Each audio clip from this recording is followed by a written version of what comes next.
Dear viewers, trend news চ্যানেলের পক্ষ থেকে আপনাদেরকে অভিনন্দন। এই মুহূর্তে এপ্রিলের বেতন নিয়ে কথা বলতে যাচ্ছি। দেখুন, এপ্রিল মাসের বেতনের দুঃসংবাদ দিল ইএমআইএসএল। আসলে এমপিভুক্ত শিক্ষকদের এপ্রিল মাসের বেতন পেতে দেরি হবে, এরকমটাই ইএমআইএসএল তথ্য দিয়েছে।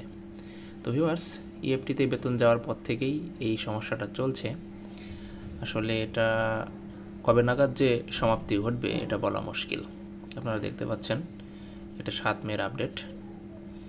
আসলে পুরো ভিডিওটি দেখুন, তাহলে বুঝতে পারবেন যে আসলে কবে নাগাদ এপ্রিল মাসের বেতন শিক্ষক কর্মচারীরা পেতে যাচ্ছে। তো বেসরকারি স্কুল কলেজের কর্মরত এমপিভুক্ত শিক্ষকরা এপ্রিল মাসের বেতনের প্রস্তাব কিন্তু এখনও মন্ত্রণালয়ে পাঠায়নি মাউসি। ফলে আগামী সপ্তাহে শিক্ষক কর্মচারীদের বেতন দেওয়ার সম্ভাবনা থাকলেও তা সম্ভব হবে না বলেই মনে করছে সংশ্লিষ্টরা।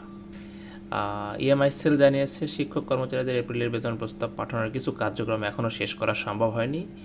আগামীকাল বৃহস্পতিবারের মধ্যে কাজ শেষ করার চেষ্টা চলছে। এরপর আগামী সোম অথবা মঙ্গলবারে মন্ত্রণালয়ে পাঠানো হবে। তাহলে বিষয়টা বুঝুন, আগামী সোমবার অথবা মঙ্গলবারে মন্ত্রণালয়ে পাঠানো হবে, সেখান থেকে পাশ হয়ে আস্তে আস্তে আগামী সপ্তাহ চলে যাবে। সুতরাং আগামী সপ্তাহে বেতন হওয়ার সম্ভাবনা কিন্তু নেই বললেই চলে।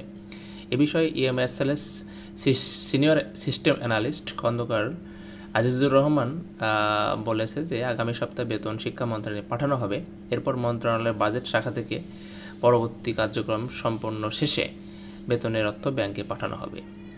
নাম অপ্রকাশিত রাখার শর্তে একজন ইএমআইএসএল কর্মকর্তা জানান যে আগামী সোমবার অথবা মঙ্গলবার বেতনের প্রস্তাব মন্ত্রণালয়ে পাঠানো হলেও আগামী সপ্তাহে শিক্ষক কর্মচারীদের বেতন না হওয়ার সম্ভাবনাই বেশি।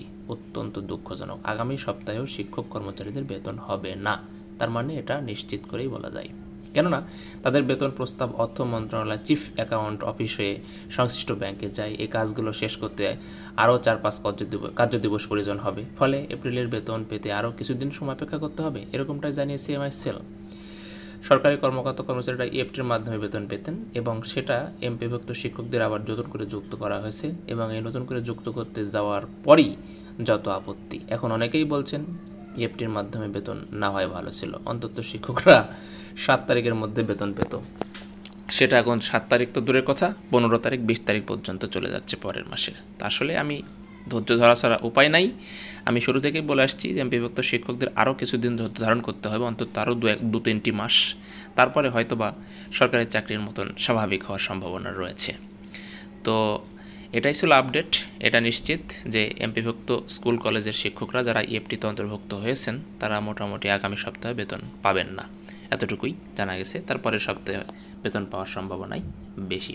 তো ভিউয়ার্স, ভিডিওটি ভালো লাগলে লাইক, কমেন্ট, শেয়ার করবেন, চ্যানেলটি সাবস্ক্রাইব করবেন। ধন্যবাদ।